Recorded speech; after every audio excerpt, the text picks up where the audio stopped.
The Privileges Committee published its report today entitled The Coordinated Campaign of Interference in the Work of the Privileges Committee. The report lists a number of its critics and their criticisms, including me, and proposes to the House a resolution to approve its special report, specifically that members of this House should not impugn the integrity of the committee or its members, or attempt to lobby or intimidate those members, or to encourage others to do so, since such behaviour undermines the proceedings of the House and is itself capable of being a contempt. In other words, the report is seeking special protection from criticism.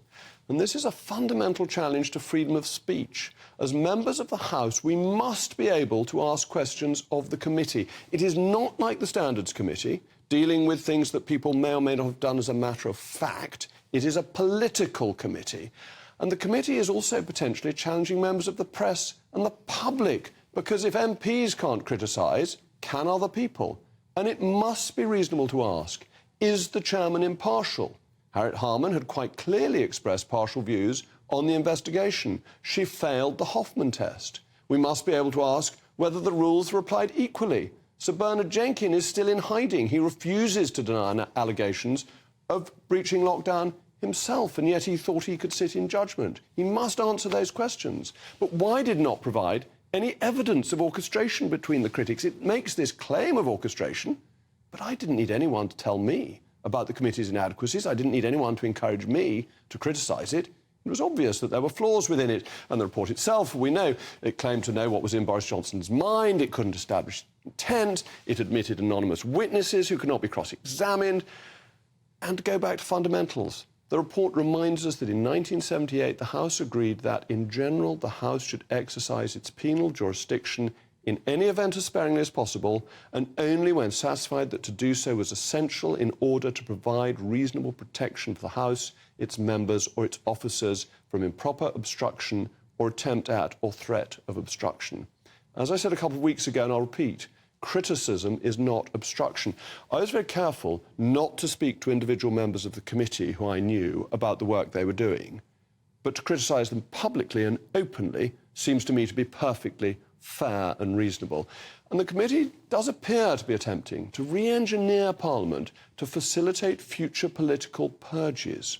Imagine for a moment that there was a political figure that the government wanted to shut up, and there was a speaker like John Bercow with a political axe to grind. That could lead to privileges inquiries which could not then be challenged or criticised, however legitimate the criticisms may be. What if that then proposed a sanction exceeding the 10-day threshold, potentially triggering a by-election of the said leader of a different view within Parliament, and then claimed immunity from criticism, in some cases in this subsidiary report, even after the investigation was finalised? Bear in mind, there is no appeal outside Parliament. Under the Bill of Rights, no court outside Parliament can consider what Parliament decides, so the committee's decision would be absolute. In my view, the House of Commons is overreaching itself, as it did in the past when it didn't like John Junior, then at the Sunday Express, reporting on MPs supposedly fiddling their petrol coupons when petrol was rationed. They summoned him to the bar of the House, and who looked silly? The House, not John Junior. This report isn't self-muddled. It doesn't seem to know the difference between Conservative Post and the Conservative Democratic Organisation. And the Privileges Committee members, well, they're all too ashamed to defend the report. We asked all 7 of them on this programme, but they're all afraid to come in. Harriet Harman, perhaps not surprisingly, said no. Bernard Jenkins seems to have become Bernard the Hermit. It must be possible to criticise Parliament. It must be possible to criticise members of Parliament. We must not allow Parliament to use its powers to clamp down on opposition. No one likes being criticised, but it is fundamental to free speech to be able to criticise politicians. Frankly, if you don't like being criticised, you shouldn't be a politician. As always, I want to hear from you. Let me know what you think. Mailmog@gbnews.com.